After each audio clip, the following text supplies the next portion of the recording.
Hi and welcome back. And the theme for today is who shouts loudest wins. Or do they? And by that I mean that a little less adamancy in the world right now might go a long way towards both sides actually getting the results they want. So we humans are terrible at one thing: gathering evidence from our experience and adjusting our behaviors based on what works. Instead, we do that thing that Einstein warned of. We do the same thing again and again, expecting different results. Now, in case anyone hasn't noticed, there's a lot of shouting going on, both literal by the politicians and activists, and figurative in the form of your average political comment on social media. And in case those people doing the shouting haven't noticed, and apparently they haven't, it's not producing the desired result. Nobody else is listening. Their audience, or what we presume is their desired audience, the people they hope to convince, one would think, is too busy shouting back. Just to drive home my point, here's a quote from Yuval Levine, who's the director at the American Enterprise Institute, and he is quoted as saying that members of the US Congress use the institution as a metaphorical platform for themselves, standing atop and shouting. So there's a bit of confirmation. It's not just me saying so. And what's noteworthy is that that same institution, the US Congress, hit a record low last year, 2023, in terms of the number of bills passed. In other words, the job they were supposed to do, which is to pass laws, was at an all-time low. And a key factor being acknowledged for that is the increased polarization. So in other words, they're unable to reach the kind of bipartisan agreements that are needed to push through those new laws because everybody's so busy shouting. In South Africa, there is the radical Marxist Economic Freedom Fighters, or EFF party, which gained a small percentage of the vote in the recent election.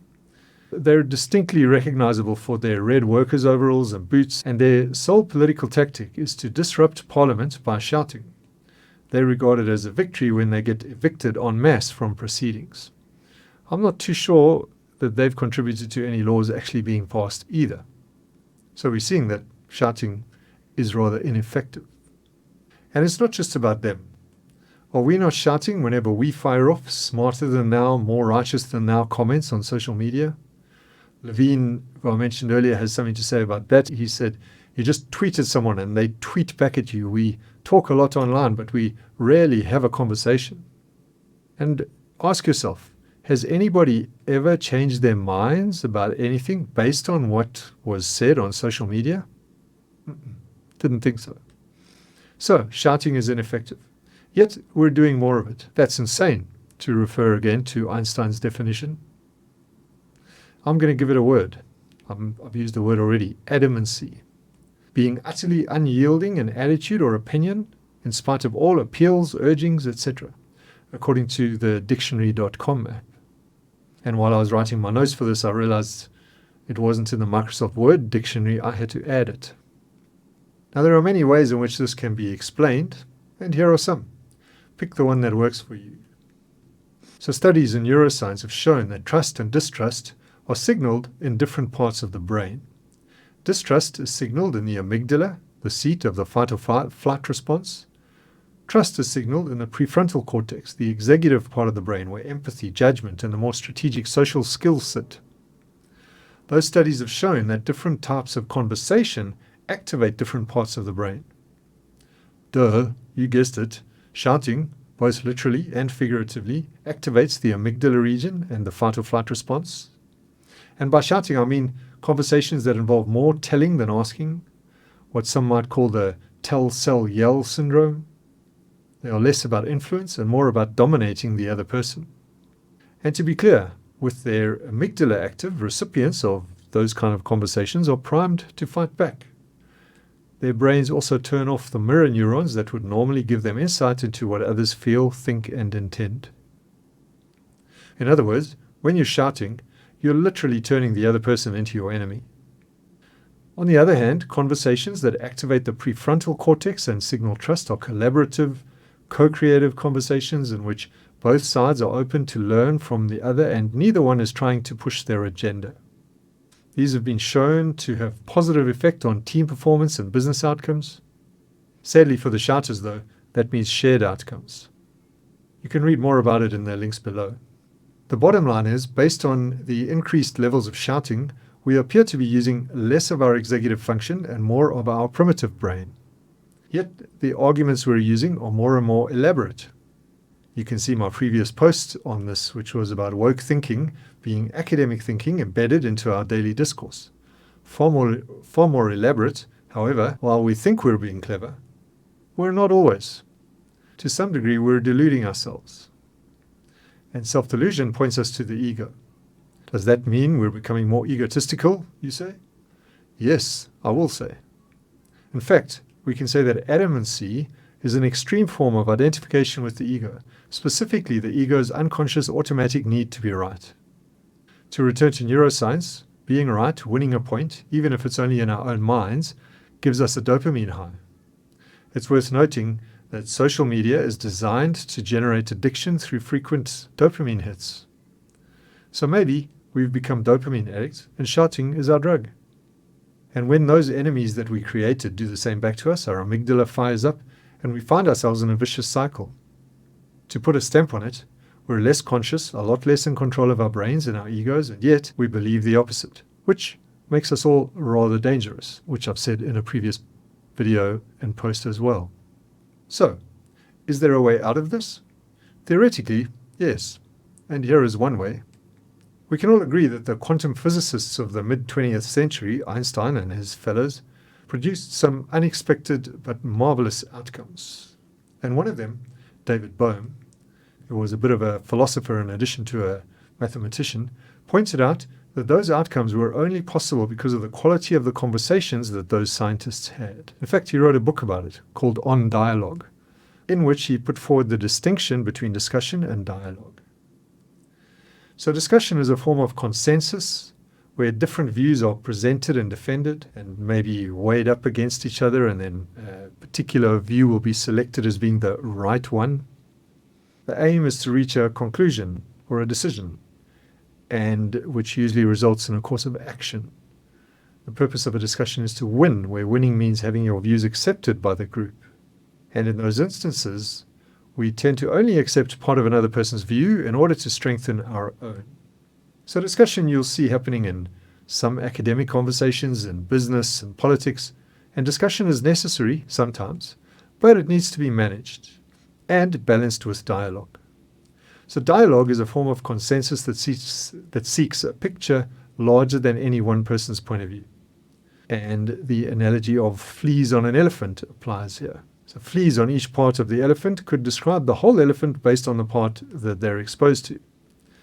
I'm on the ear, so the elephant is this thin, flappy thing, quite insubstantial, keeps moving around.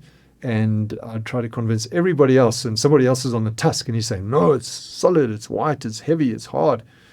And he's trying to convince me that the whole elephant is that, while I'm the flea on the ear trying to convince him that the whole elephant is this. The alternative is the fleas can work together to build a picture of the whole elephant using language, dialogue, to share information in a way that they get the whole picture. So it's got multiple parts, and it's big, and it's, these are the different pieces.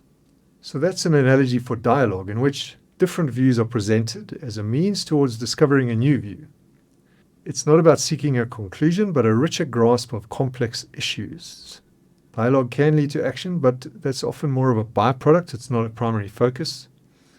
And in dialogue, people gain access to or participate in, we can say, a pool of common meaning. So if it was our shouters that get to see that, we're all after the same goal and nobody's quite sure how to get there, so let's paint the picture together and see what emerges. We're not trying to win in a dialogue, said Bohm. We all win if we are doing it right. So clearly, we need more dialogue and some constructive discussion without the shouting. We need those trust-invoking, co-creative conversations mentioned earlier. The bigger question is, what will get us there? Because I doubt too many shouters are reading this to discover how they can beat their addiction. And clearly, going out and telling the shouters to stop shouting won't work. That would mean joining the shouting, and we've already counted that out. Here are some of the choices available to you. Firstly, we can return to Bohm, who said that the key practice for initiating dialogue is to suspend your assumptions. By that, he literally meant suspending them, as in hanging them out in front of you so that they can be inspected and evaluated, almost as someone would if they were shopping for ideas and they wanted to see if yours is worth buying. It's something I teach corporate teams to do, and it's often quite challenging for them to do. We feel threatened by the possibility of being wrong and being found out. And in a world of shouters, that's doubly the case. It's much easier and much more pleasing for the ego to shoot off your opinion and get that dopamine hit than to do what I've just described. So why would you? Here's the logic. If by shouting and telling in general adamancy, you are literally creating your enemy, then corollary might be that revealing your thinking by holding it out for inspection might disarm your enemy. I say might, but I know that in most instances it will. It's a bit like the dogs in this video when the gate gets opened. You're opening the gate to your thinking and sharing it with the other person. I've literally seen miracles occur when people do that.